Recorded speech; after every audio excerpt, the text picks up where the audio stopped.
Shalom jemaat Tuhan yang saya kasih, dalam episode kali ini kita mau belajar satu topik firman Tuhan yang saya beri judul adalah distraction. Distraction. 1 Korintus pasal 7 ayat yang ke-35 dalam terjemahan NET, I am saying this for your benefit, not to place a limitation on you, but so that without distraction, you may give notable and constant service to the Lord. Dalam terjemahan baru, semuanya ini kukatakan untuk kepentingan kamu sendiri, bukan untuk menghalang-halangi kamu dalam kebebasan kamu, tetapi sebaliknya supaya kamu melakukan apa yang benar dan baik, dan melayani Tuhan tanpa gangguan. Dalam terjemahan Inggris tadi ada kata distraction. Saudara, apa saja yang menjadi distraction atau pemecah fokus untuk hidup efektif dalam ikut Tuhan, dalam melayani Tuhan? Yang pertama adalah dosa. Dosa adalah sebuah pilihan. Waktu kita belum terima Yesus, dosa bukan pilihan, sebab kita sudah jadi manusia berdosa. Tapi setelah kita terima Yesus, kita diampuni, kita bertobat sungguh-sungguh, maka dosa itu diputihkan, disucikan, dibersihkan. Nah, hidup berikutnya, dosa itu merupakan pilihan. Kita nggak bisa lagi ngomong, saya takluk oleh dosa. Tidak.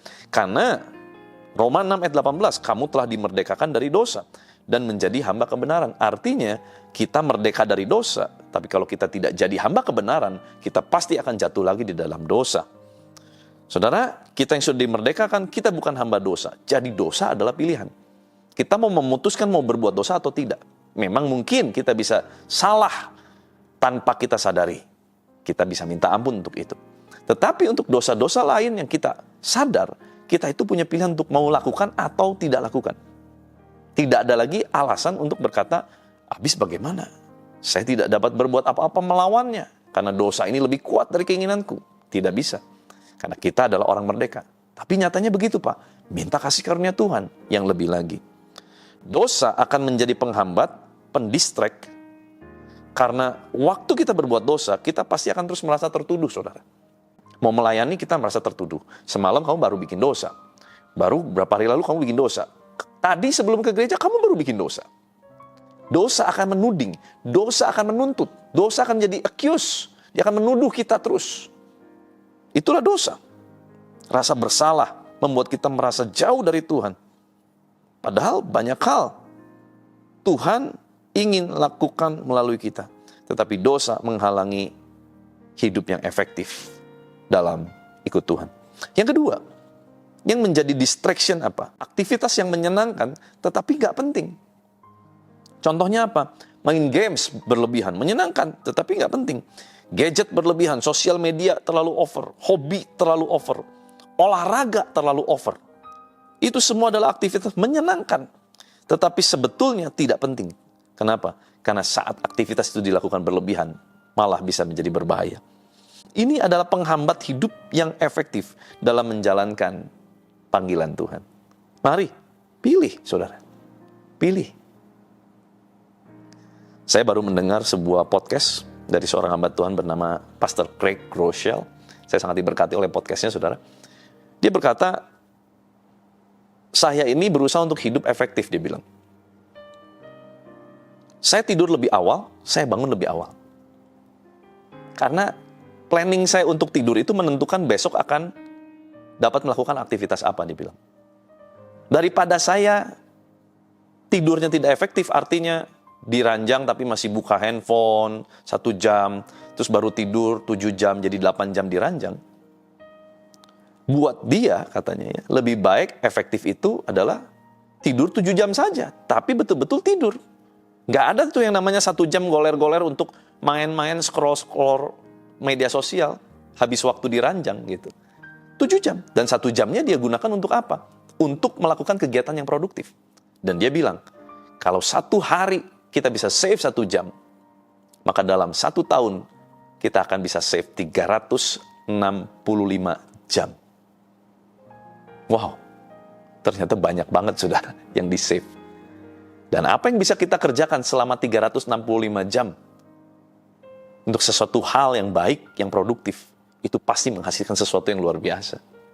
Dalam hitungan 1 tahun saja, kita bisa unggul menjadi orang yang lebih produktif. Cuman gara-gara apa?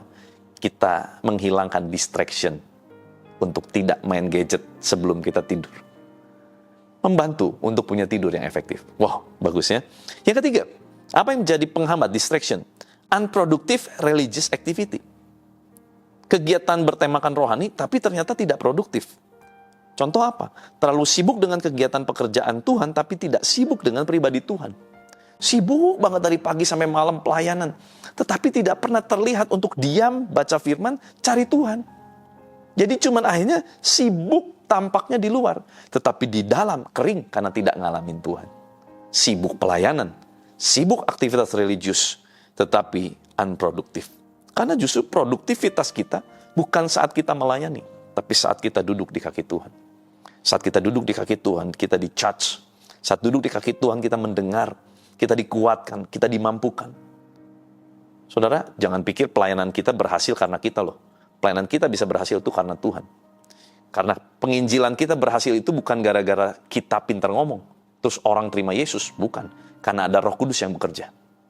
Mau pintar apapun Roh Kudus nggak bekerja, percuma kita mau ngomong juga. Sampai berbusa, tidak ada yang bertobat, saudara. Maka dari itu, kita harus kembali kepada yang esensi, kepada yang produktif. Hati-hati, jangan sampai kita terdistract. Sibuk dengan kegiatan religius, tetapi tidak sibuk menyenangkan hati Tuhan. Kegiatan di gereja begitu sibuk, tetapi hidupnya tidak berbuah. Wow, hati-hati saudara. Jangan sampai ini terjadi dalam kehidupan kita. Saudara, perhatikan yang esensi. Saya mendorong, kalau saudara ada pelayanan, saudara ada kegiatan rohani, saudara jangan lupakan juga untuk memperhatikan keluarga. Jangan sampai gara-gara sibuk pelayanan, keluarga berantakan. No. Kita harus balance. Bukan juga berarti, wah saya mau perhatikan keluarga sampai tidak lagi pelayanan. Enggak juga. Saya yakin kalau kita punya kapasitas untuk bisa pelayanan, kita harus punya kapasitas juga untuk bisa memperhatikan keluarga lebih baik. Supaya apa? Di dalam rumah, kita menjadi berkat. Di luar rumah, kita menjadi berkat. Hidup yang efektif. Yuk kita berdoa. Tuhan, terima kasih buat firman-Mu mengajar kami, menegur, mengingatkan kami Tuhan hari ini. Untuk kami punya hidup yang produktif, hidup yang efektif, hidup dalam panggilan yang benar, supaya kami betul-betul tahu yang esensi dalam kehidupan kami, tidak habis waktu untuk hal-hal yang tidak penting.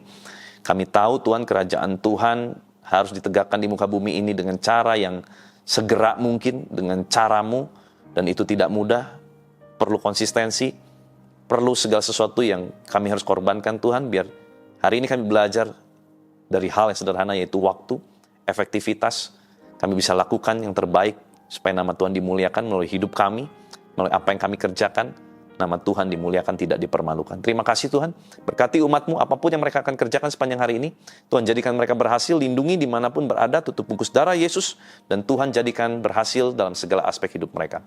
Di dalam nama Tuhan Yesus Kristus, kuasa kehidupan, kuasa kebangkitan Kristus, mengalir memerintah atas kami, haleluya, sama-sama kita katakan, amin. Tuhan Yesus memberkati.